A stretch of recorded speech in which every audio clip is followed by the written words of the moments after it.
My Lord, within 7 days from receiving this resolution from the National Assembly, my Lord, the Speaker of the Senate is supposed to commence action, proceedings,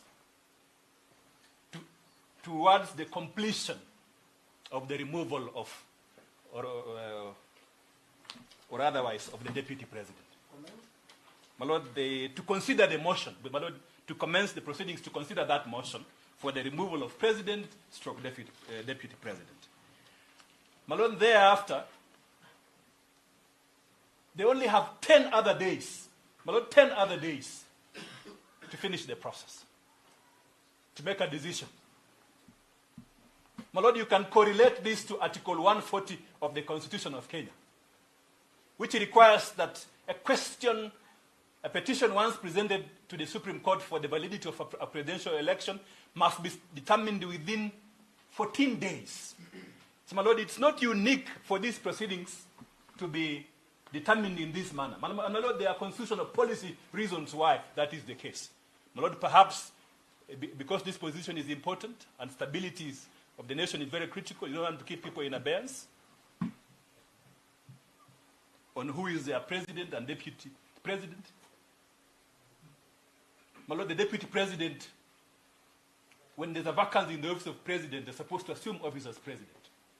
So, my Lord, because of these constitutional timelines, then one of the reasons one, my Lord, can make is that because of the stability of the nation, you cannot have a vacancy in the office of president and deputy president within this kind of periods. That is why the Constitution, my Lord, has set strict timelines for determination of questions concerning their removal from office or election into office. So that, my Lord, this is now tied on the public participation. So that, my Lord, what happens on the public participation, my Lord, is that whereas public participation is not provided for in Article 64 of the Standing Orders, my Lord, public participation is a constitutional imperative which so many authorities have laid down, and including this court, my Lord. So, my Lord, this constitutional imperative known as public participation must be done within the confines of the timelines which have been laid down. So, my Lord, the National Assembly was required to do public participation, my Lord, within those timelines and not create excuses.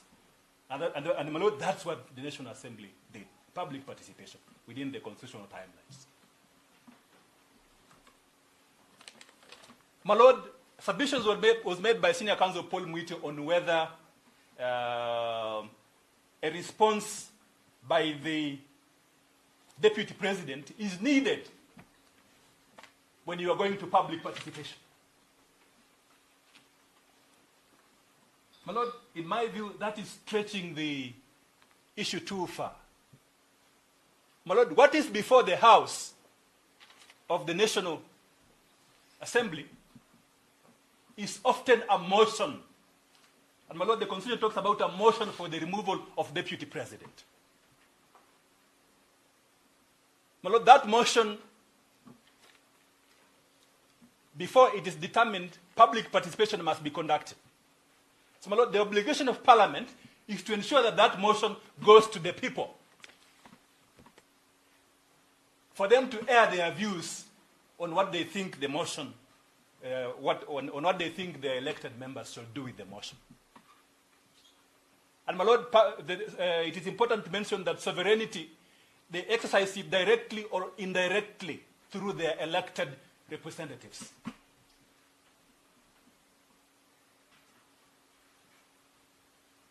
So, my Lord, there is no obligation whatsoever to send a response to the people, because by that time, there are no proceedings contemplated in the standing orders for pre-impeachment public participation, because there is no motion. It will be speculative to go to the people with a motion which has not been introduced to the House for adjudication. Just like this court cannot adjudicate, my Lord, on a petition which is not before it. People will be talking to the media about the petition, but the High Court will only be seized of that petition when it is brought before it. My Lord, that is very important to to distinguish.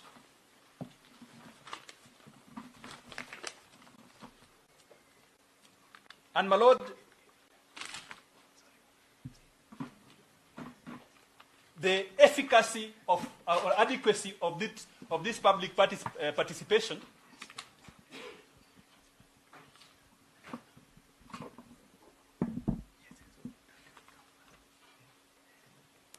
my Lord, because it was done, cannot be considered at this stage of the proceedings.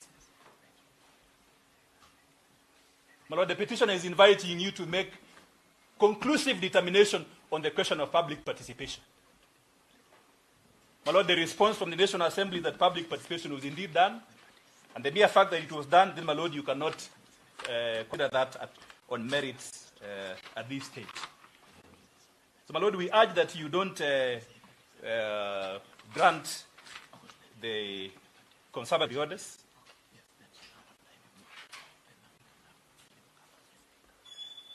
So, my Lord, the application of the conservatory orders will to destabilize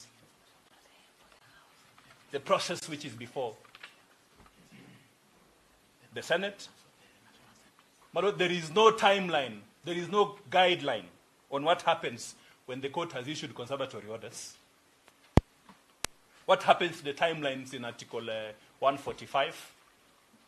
What happens to those timelines when conservatory orders are issued? My Lord, the doctrine of proportionality in the Mutunga rules require that you exercise some restraint as not to issue conservatory orders at this stage.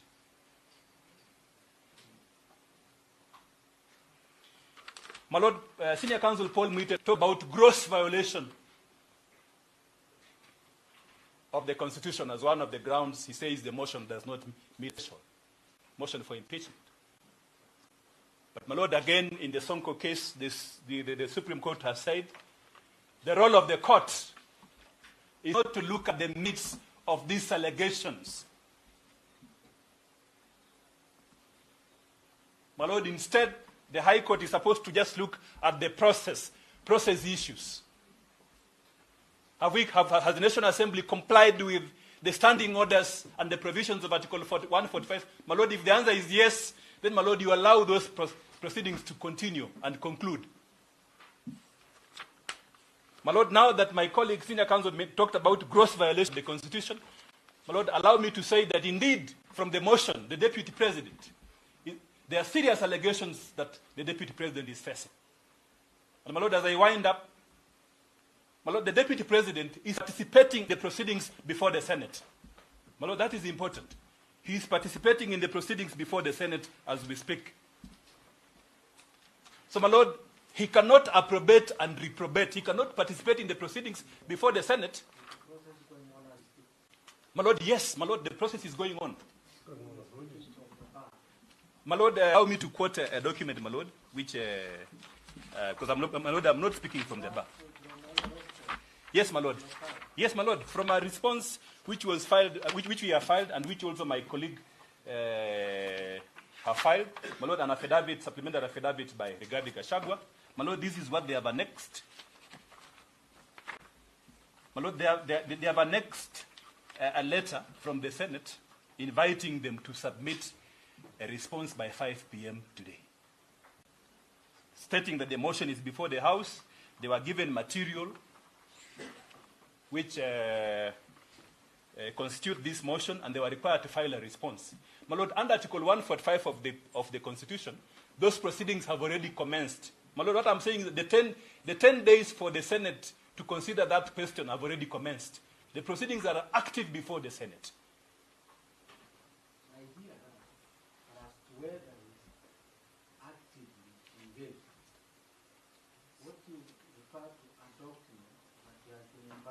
Yes. Not the document that was filed. That's correct, my Lord. So can we explain ourselves to that point? Okay, my Lord. I'll rephrase then, my Lord, by saying that the Senate has invited the Deputy President, That's fine. yes, to appear, my Lord, before it to answer on these weighty allegations which the petitioner says concern gross violation of the Constitution. My Lord, now that brings out a fundamental point. My Lord, he has opportunity in accordance with the provisions of Article 50 of the Constitution. My Lord, he has opportunity to air his grievance in a trial process at the Senate. My Lord, that's a fundamental tenet of the doctrine of natural justice. He has been given an opportunity to come and ventilate his concerns about public participation, about the content of their motion, the allegations he is facing. He has opportunity to ventilate those concerns in a quasi-judicial process, my Lord. My Lord, quasi-judicial process.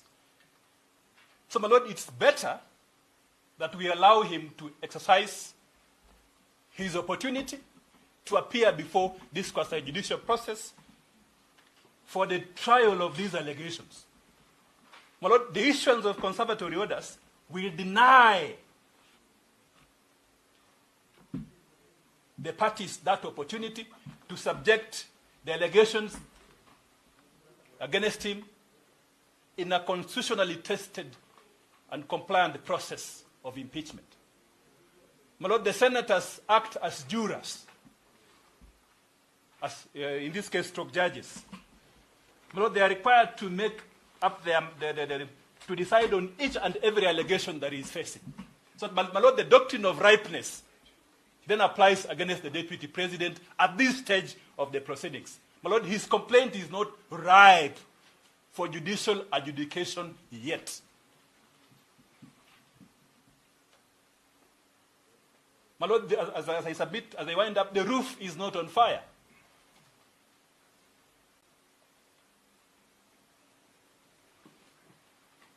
My Lord, the courts of the doors of this court have not closed at him to come and ventilate his concerns about the entire process completed. But after the impeachment proceedings have concluded.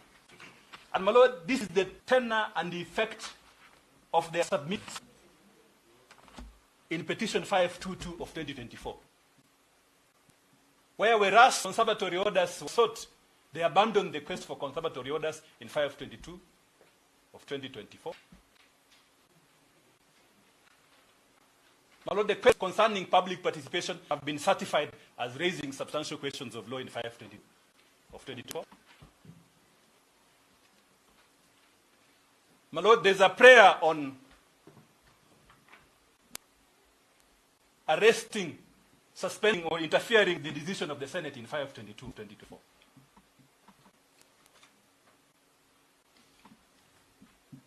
And my Lord, those proceedings anytime now will be before a 3-judge bench for adjudication. My Lord, to the extent that that prayer is live, in procedure actively pending for another bench, then in these proceedings, they will be doing what we call lemon selling. If they seek conservatory orders, these proceedings, they'll be doing what we call lemon selling.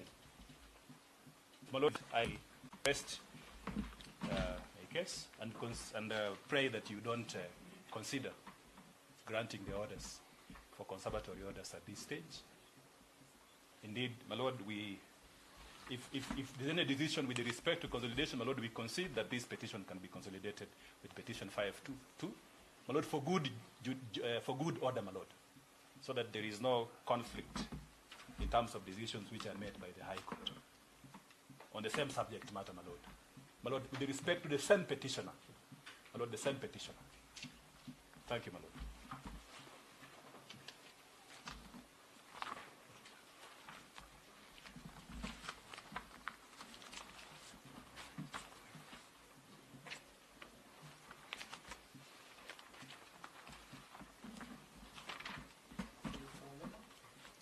Yes, my Lord. Yes, I have my time. Ask a question. Yes, my Lord. You refer to paragraph 93. Yes, of the... Although I understand what is Yes.